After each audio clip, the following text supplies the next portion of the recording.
बच्चों, आज आप लोगों के सामने हम ratio and proportion chapter start कर रहे हैं, जो बहुत ही इंपॉर्टेंट चैप्टर है सभी एग्जामिनेशन के लिए। चला, जानते हैं आप रेशियो मीन्स होता क्या है? रेशियो का मतलब होता है अनुपात। क्या होता है? अनुपात।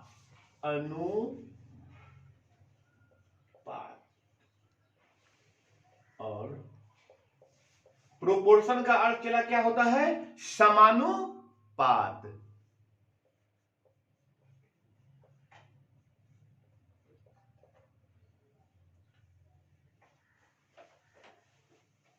जब कोई दो क्वांटिटी सेम काइंड की हो तो वह रेशियो कहलाता है। रेशियो का रिप्रेजेंटेशन कैसे करते हैं? A:B। ए और बी दो क्वांटिटीज हैं, और यह बात याद रखेंगे चला, इसका कोई भी वैल्यू ए और बी होगा, लेकिन डायमेंशन ऊपर नीचे वैल्यू सेम होना चाहिए। अगर ऊपर में किलोग्राम है तो नीचे भी किलोग्राम होगा। अगर ग्राम दिया है तो दोनों को सेम यूनिट कर लेंगे, ठीक है। अब आइए, जैसे A:B proportion, this is the sign of proportion. C:D। जब चार क्वांटिटी हो जाएंगे और पहला दो क्वांटिटी का वैल्यू बाद वाले दो क्वांटिटी के बराबर हो जाएगा, तब वह प्रोपोर्शन कहलाएगा। क्या कहलाएगा? प्रोपोर्शन, ठीक है। तो A:B को हम लिख सकते हैं A/B, C:D को लिख सकते हैं हम C/D। सो A/B बराबर अगर हो जाएगा C/D के, तो हम कहेंगे कि वह क्वांटिटीज प्रोपोर्शन में है। बच्चों, समझ रहे हैं? Yes sir. इसी को किताबी भाषा में कैसे लिखा जाता है? देखिए, आप यहां देखिए, A:B प्रोपोर्शन C:D। इसको किताबी भाषा में लिखता है एक्सट्रीम,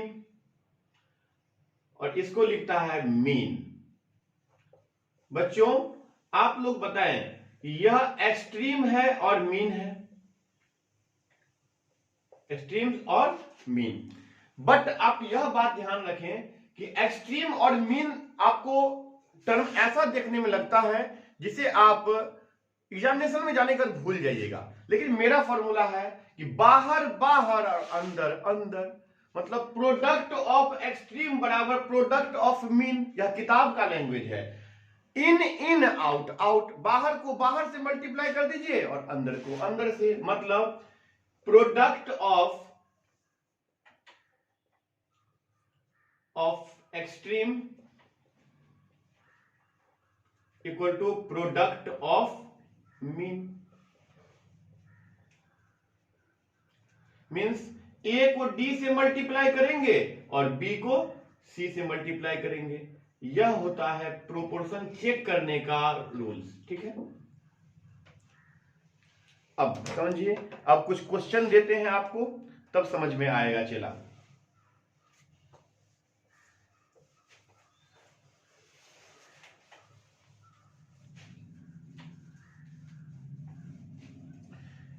रेशियो पर बेस्ड बहुत सारे क्वेश्चन ऐसे होते हैं जो आप ऐसा जादुई ट्रिक्स देते हैं आपको कि आज आप समझ जाएंगे। कैसे? If A:B equal to 1:2 and B:C 3:4, then find A:C। बच्चों, यहां दे रखा है कि A:B equal to 1:2 and B:C 3:4। बच्चों, आप लोगों को यह क्वेश्चन समझ में आ रहा है? Yes sir. अब इसे बनाने का अप्रोच मैं सिखाता हूं, ध्यान रखेंगे बच्चे। यहां आप बताइए कि A और B और यहां B और C दोनों में कौन ऐसा भाई है जो दोनों में है? इसमें सर बी। B है, इसमें भी B है, और इसमें भी बच्चों b है। तो जो दोनों में कॉमन हो उसे हमेशा चला बीच में लेना। कहां लेंगे? बीच में लेंगे। तो आप बताइए a:b है, क्या दिया है चला 1:2, b:c है, वह क्या दिया है 3:4, और मुझे निकालना है a:c। इसको हम दो तरीका से बताएंगे आपको। पहले आपको थोड़ा कॉम्प्लेक्स बताते हैं, फिर आपको सिंपल बताएंगे हम, ठीक है। तो दोनों में कॉमन क्या है बाबू बताओ? b है, तो इसको बीच में लिख लो b। ओके, यहां लिख लेंगे a b और यहां c। तो पहले क्या दिया हुआ है? a:b का वैल्यू क्या दिया है? 1:2। तो यहां आप लिख दें 1:2। फिर क्या है? b:c क्या है? 3:4। तो यहाँ b की जगह 3 लिख लेंगे, 4 लिख लेंगे। अब ऐसे लाइन खींच दीजिए बच्चों, यह ऊपर से नीचे मल्टीप्लाई करना। तो 2 को 3 से करेंगे कितना हो जाएगा? 6 हो जाएगा। अब आपके मन में होगा सर इसके ऊपर में तो कुछ है ही नहीं। तो है इसके ऊपर में, जो इसके बगल वाला होता है पड़ोस का, वही काम देता है हमेशा। तो बगल में क्या है एज्यूम करेंगे? 2 है। बगल में क्या है इसके बगल में? 2। तो यहाँ 2 हो गया। 2 और 4 को मल्टीप्लाई करेंगे तो क्या हो जाएगा? 8। तो यहाँ 8 हो जाएगा बच्चों। और फिर इसके बगल में कुछ है? नहीं ना है, तो समझिए 3 है, क्योंकि इसके बगल में 3 ही आएगा। तो 3 और 1 से मल्टीप्लाई करेंगे तो क्या होगा? 3 1 जा 3 होगा, ये 3। अब बच्चों आप बताइए, आपको निकालना क्या था? a:c। तो a का वैल्यू 3 हो गया, c का वैल्यू 8 हो गया, विच मीन्स a:c का वैल्यू 3:8 आंसर हो गया। ये तो एक तरीका था। एक तरीका और आप समझ लें, बताता हूं।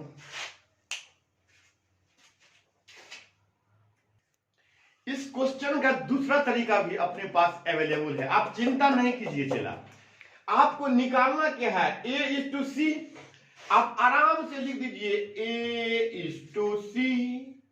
उसके बाद जो पहला वाला वैल्यू दिया है ना 1:2, आप लिख दीजिए 1/2 इंटू 3/4 दिया है तो 3/4 लिख दीजिए, और इसको काट कूट कर दीजिए इसको। तो 3 1 जा 3 या 4 2 जा 8, कटेगा ही नहीं।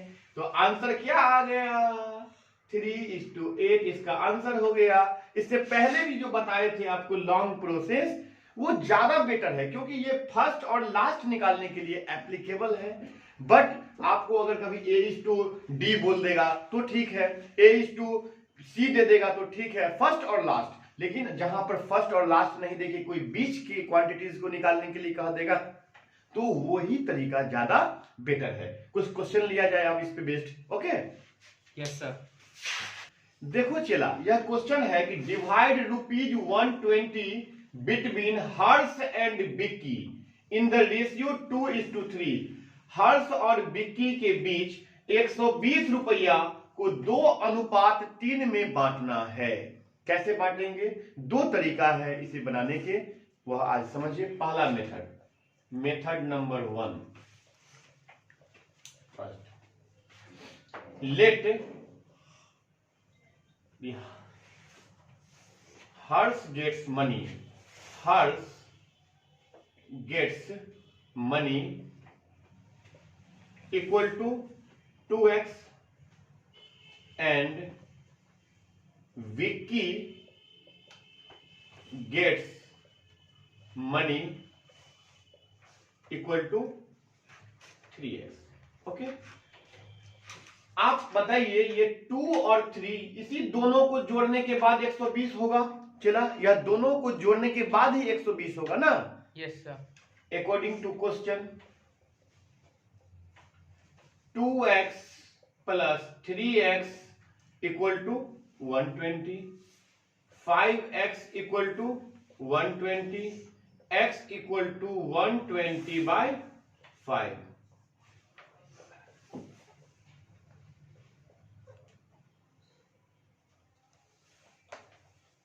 Harsh gets money equal to 2x, which means 2 into 24 means 48 rupees Harsh ji को मिलेगा। ठीक है, और विक्की बाबू को मिलेगा Vicky gets money equal to 3x which means 3 into 24 means 72। चलो आप चेक कर सकते हैं 72 और 48 को जोड़िए 8 2 10 0 1 7 1 8 4 12 मतलब आंसर आपका सही है। मतलब हर्ष को मिला 48 रुपया और विक्की को मिला 72 रुपया। इतना बनाने में कितना समय लगा? हर्ष गेट्स विक्की गेट्स बहुत टाइम लग जाता है, लेकिन आपको एग्जामिनेशन में समय कम रहता है। कैसे कम समय में आप अप्लाई करेंगे दिखाते हैं बना के नेक्स्ट विधि से इसको। इसका सेकेंड मेथड भी समझ लीजिए। 120 रुपया है चला बांटना है हर्ष में और विक्की में, तो हर्ष गेट्स मनी क्या लिखेंगे? हर्ष गेट्स मनी। हर्ष को कितना पैसा मिलेगा? कहेंगे हर्ष को मिल रहा है 2, तो यहां लिख देंगे 2 बाय टोटल पैसा कितना हो गया? 2 और 3 का सम रेशियो होगा 5, तो यहां हो जाएगा 5 इंटू कितना रुपया था? 120 को बांटना था ना, yes, तो 120 से मल्टीप्लाई कर दीजिए। 5 24 जा 120 और 24 2 जा 48, मतलब हर्ष को मिलेगा 48 रुपीज और विक्की बाबू को कितना मिलेगा? देख लीजिए Vicky gets money equal to Vicky को कितना मिल रहा है? 3। हर्ष थे पहले तो 2, विक्की थे बाद में 3, तो विक्की को मिला 3 बाय टोटल रेशियो 2 और 3 का सम 5 इंटू 120, इसको काट दीजिए 24 बार में कट जाएगा 24 3 जा 72, इसका आंसर हो गया। अच्छा लगा ये क्वेश्चन? Yes sir. चला ये बहुत ही रोचक प्रश्न है, आपको यह जो बता रहे हैं इसको अच्छे से समझिएगा, ठीक है? बहुत ही ऑसम लगेगा समझने में। If x is to y बराबर 3 is to 2 then find 2x plus 3y is to 3x plus 5y। चलिए विभिन्न पुस्तक में अलग अलग तरीका से इसको बनाता है, मैं आज आपको एक ऐसा तरीका बताऊंगा जिसे देखकर मेरा दावा है कि आप समझ जाएंगे। Given x is to y equal to 3 is to 2, इसका मतलब हुआ बंधु कि x का वैल्यू 3 है और y का वैल्यू 2 है। निकालना क्या है आपको?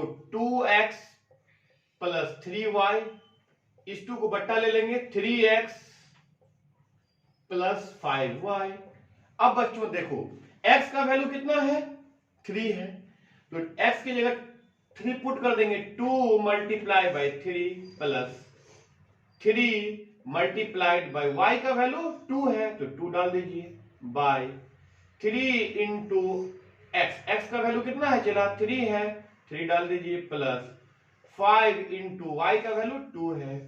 अब बंधु देखो 2 3 या 6 प्लस 3 2 जा 6 बाय 3 3 या 9 प्लस 5 2 जा 10 मीन्स 6 और 6 ऐड करेंगे तो 12, 9 और 10 को ऐड करेंगे तो 19, विच मीन्स 12 is to 19 इस सवाल का आंसर हो गया। बच्चों अच्छे से समझ। देखो बच्चों यह भी बहुत ही इंपॉर्टेंट क्वेश्चन है। क्वेश्चन कह रहा है कि if 2a equal to 3b equal to 4c then find a is to b is to c। मतलब 2a का वैल्यू 3b के बराबर है और 3b का वैल्यू 4c के बराबर है, तो आप a b c का अनुपात निकालना है। आप कैसे निकालोगे? सुनो, गिवन पहले लिख दो, 2 तरीका बताएंगे इसके भी, अब टेंशन मत लो। 2a equal to 3b equal to 4c। बाबू यह तीनों बराबर है, इसका मतलब इसको k मान लीजिए आप, k लेट। इसका मतलब हुआ कि 2a की भी वैल्यू k के बराबर है, 3b की वैल्यू k के बराबर है और 4c की भी वैल्यू k के बराबर है। 2a इक्वल टू k, फिर 3b equal to k, 4c equal to k। तो इससे a निकाल लेंगे, a equal to k by 2, b equal to k by 3 और c equal to k by 4। अब बच्चों आपको निकालने हैं A:B:C। A का वैल्यू कितना निकला था, k/2 लिख देंगे। B का वैल्यू k/3 लिख देंगे। C का वैल्यू k/4 लिख देंगे। अब ये 2, 3 और 4 का एलसीएम आप लेंगे। एलसीएम ऑफ 2, 3, 4 इक्वल टू 12 होगा।